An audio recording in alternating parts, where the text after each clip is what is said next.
ನಮಸ್ಕಾರ, ನಾನು ನಿಮ್ಮ ಗೌತಮಿ ಜಾಧವ್. ಇವತ್ತು ಆಕ್ಚುಲಿ ನಮ್ ಮನೇಲಿದ್ದೀನಿ, ಬಿಗ್ ಬಾಸ್ ಮನೆಯಿಂದ ನಮ್ ಮನೆಗ್ ಬಂದಿದ್ದೀನಿ. ಜಸ್ಟ್ ವೀಕ್ ಬಿಫೋರ್ ಫಿನಾಲೆ ಬಂದೆ. ನನಗಂತೂ ಯಾವ್ದೇ ರಿಗ್ರೆಟ್ಸ್ ಇಲ್ಲ, ಬೇಜಾರಿಲ್ಲ. I have given my best. I am sure ನಿಮ್ಗೂ ಅಷ್ಟೇ ಇಷ್ಟ ಆಗಿರುತ್ತೆ. ಇಲ್ಲಿವರೆಗೂ ಬಂದಿದ್ದೆ ತುಂಬಾ ಖುಷಿ ಇದೆ. ಐ ಆಮ್ ಶೋರ್ ಇಲ್ಲಿವರೆಗೂ ಬಂದಿದ್ದೀನಿ ಅನ್ನೋದಾದ್ರೆ ಅದು ನಿಮ್ಮ ಪ್ರೀತಿಯಿಂದ ಆಗಿರುತ್ತೆ, ನಿಮ್ಮ ಆಶೀರ್ವಾದದಿಂದ ಆಗಿರುತ್ತೆ.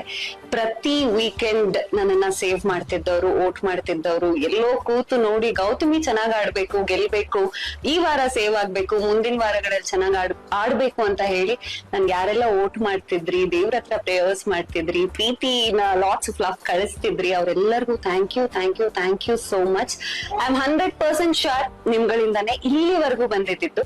ಇದಾಗಿ ಜಸ್ಟ್ ವೀಕ್ ಬಿಫೋರ್ ಫಿನಾಲೆ ಅನ್ನೋಂಥದ್ದು ನನಗೆ ಯಾವುದೇ ಬೇಜಾರಿಲ್ಲ. ನಿಮ್ಗೆ ಎಲ್ಲಾರು ಬೇಜಾರಾಗಿದ್ರೆ ಪ್ಲೀಸ್ ಬೇಜಾರ್ ಮಾಡ್ಕೋಬೇಡಿ. ನಾನ್ ತುಂಬಾ ಸ್ಪೋರ್ಟಿವ್ ಆಗಿ ತಗೊಂಡಿದ್ದೀನಿ. ಫಿನಾಲೆನಲ್ಲಿ ಇಫ್ ನಾಟ್ ದ ಫೈನಲಿಸ್ಟ್ ತರ ಇಲ್ಲ ಅಂದ್ರು ಅದರ್ವೈಸ್ ಕಾಣಿಸ್ಕೊತೀನಿ. ಆ ಫಿನಾಲೆ ಇನ್ಕಂಪ್ಲೀಟ್ನೆಸ್ ಏನಿತ್ತು, ನಾನು ಬೇರೆ ಪ್ರಾಜೆಕ್ಟ್ಸ್ ಗಳ ಮೂಲಕ ನಿಮ್ ಮುಂದೆ ಬರ್ತೀನಿ. ಇದೇ ರೀತಿ ಪ್ರೀತಿ ಕೊಡಿ, ಇದೇ ರೀತಿ ಆಶೀರ್ವಾದ ಮಾಡಿ.